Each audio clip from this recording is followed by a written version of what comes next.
On the rear of the trailer, passenger side, the very last door, you have the battery compartment.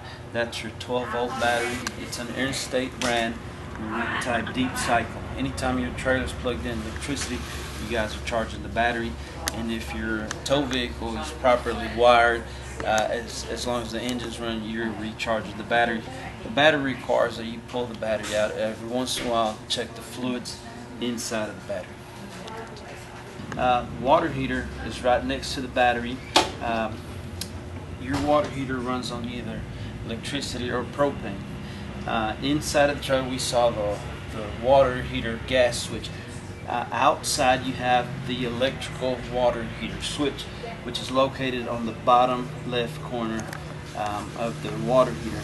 It's basically just a rocker switch that says on and off. So if you decide to use it on electricity, you need to turn that on.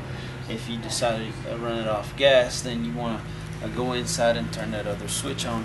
You always use one or the other. So if one switch is on, the other one needs to be turned off. For storage or winter, you want to drain the water heater. The drain plug is located on the bottom part of it. Before you drain it, you want to release the pressure. The pressure relief valve is on the top center. Then you can drain that water heater out. Just close it up and put it up for storage. This is the power cord hatch. This is basically where you just pull out the power cord. Power cord is 25 feet long, 30 amp rated, and you do have a 20 amp adapter. So whenever you get ready to put it up, you just shove it back in there and then lock that latch up.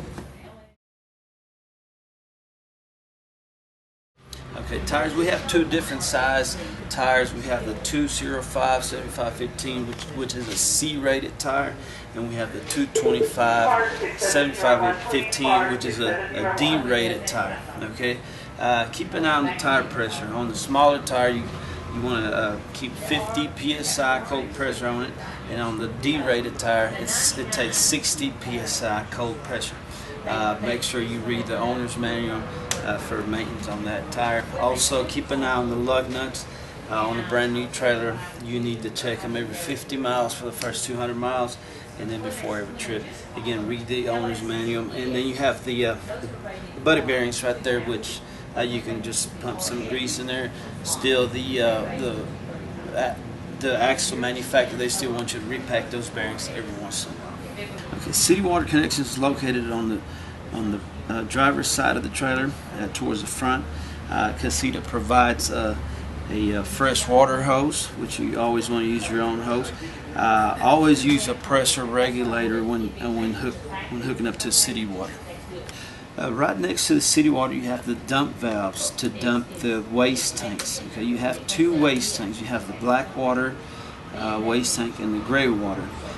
You have a sewer hose in the bumper. The sewer hose you hook up right there, then you rotate that down so gravity will do its job, then you run the hose wherever it gets dumped. Always dump the black waste first by pulling on that handle, then you close it, and then you pull the gray water. When you do the gray water second, that flushes out, rinses out the sewer hose. Never have both valves open, because that black water waste get backflow and contaminate your other tank. So one at a time, do the black first, gray second, put that cap back on, seal it back up for travel when you're done.